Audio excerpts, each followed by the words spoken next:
360について。 As you know, this is our second title on the 360, and we've been working on the hardware for more than a year and a half. So we're thoroughly familiar with it, and we feel like we're really using it to its full capacity.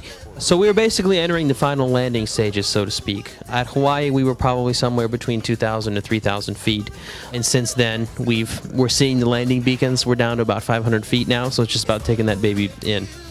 Sometimes, in order to meet a deadline or to finish a game in time, you have to start cutting things. And that's just an unavoidable process. But we're lucky in that we really haven't run into that this time. So we're going to be landing this plane with all 300 passengers intact.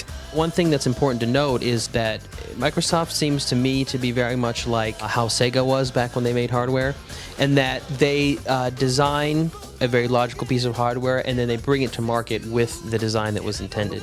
You know, the Sega hardware in the past has been very much like that. The Sega arcade boards were fantastic. The Dreamcast, it had some issues with some chip makers, but they still managed to bring it out at 90% or more of the capacity that was originally promised. So I think that Microsoft is very good to us in terms of realizing their promises about what the hardware will do, because it doesn't matter to the person playing a game how the hardware is designed. They may be interested in it, but let's face it, if the game works, it works. But for us, it's nice to have that support. I met with Microsoft executives from Redmond last night, and I showed my appreciation to them once again for bringing out a system that enabled us to create a game like Dead or Alive 4 within the launch window. And I think that kind of speaks for itself.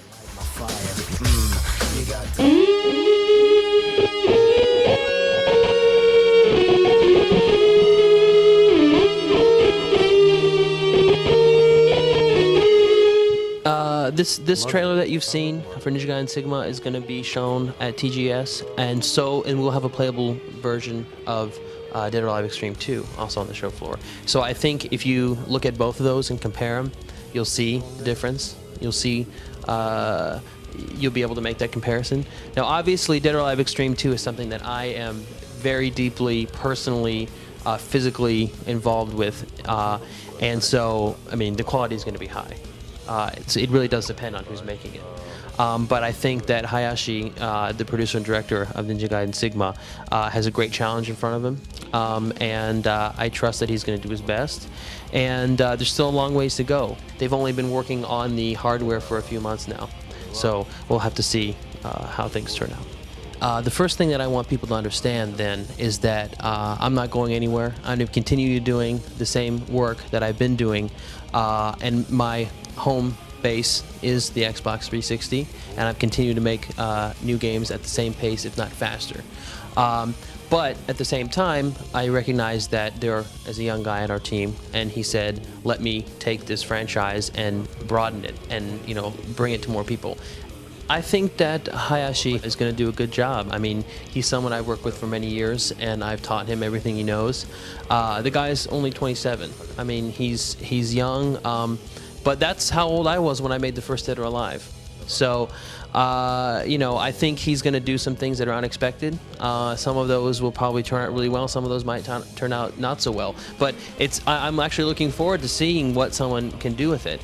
So I think, you know, people that are supporters of Xbox should understand that this is a good thing, because what it allows me to do is I pass the baton off to someone else when regards to Ninja Gaiden Sigma. So I don't have to focus my concentration on that. I can focus even more of my concentration on creating new games for Xbox 360 platform. I just want people to know, if they are confused or upset or surprised, that they have no reason to be.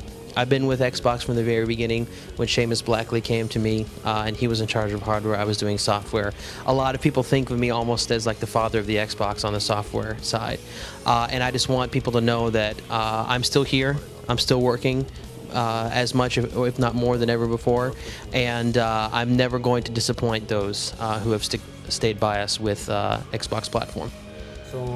When we released the first Ninja Gaiden for Xbox, there was a lot of people, you know, and there continues to be people who say, you know, we want to play Team Ninja's games on other platforms. The problem is that back then the PlayStation 2 had like a fifth or sixth of the power of the Xbox. It would be impossible to port that game to that hardware, and so I mean, they had a hard time emulating on 360 at first.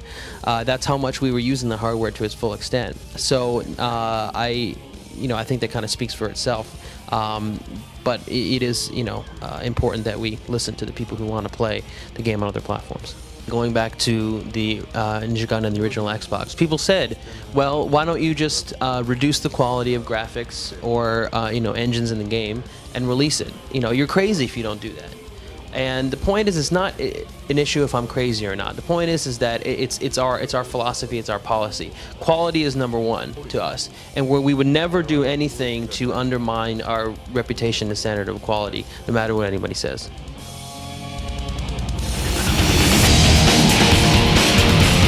I think Gears of War is great. There is a woman named Laura who was working on a backgammon game for Microsoft Windows portal site, and she then moved to the Advanced Technology Group, and now she's working with Epic on Gears of War, and she brought it by the other day, and I was just blown away. I'm like, this is fantastic. You got this chainsaw, and he's going up in the guy, and I don't think I could make something like that. It's it's totally different than what I do, but I think it's great. I think that the violence in Gears of War is a very American type of violence. It's very kind of drawn out and exaggerated. When I talk about violence in our games, and obviously Ninja Gaiden is a violent game, but it's all about Ryu Hayabusa being a ninja, and he's a master. He's a martial arts master. And a martial arts master, if they have a good enough reason to kill somebody, wouldn't take very much time to do it. And that's kind of the whole thing that we go for, is how can we make this guy kill as many enemies in as short a time as possible and just make it methodical.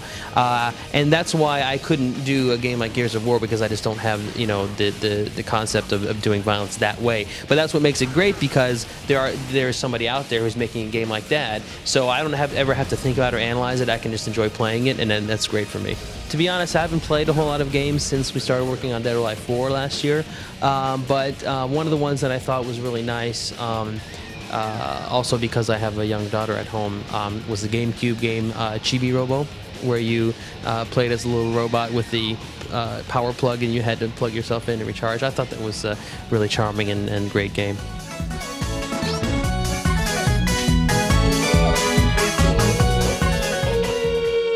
So now that DOAX 2 is wrapping up, what are you going to work on next? I'm only going to say this once. My next game is going to be what everyone's expecting.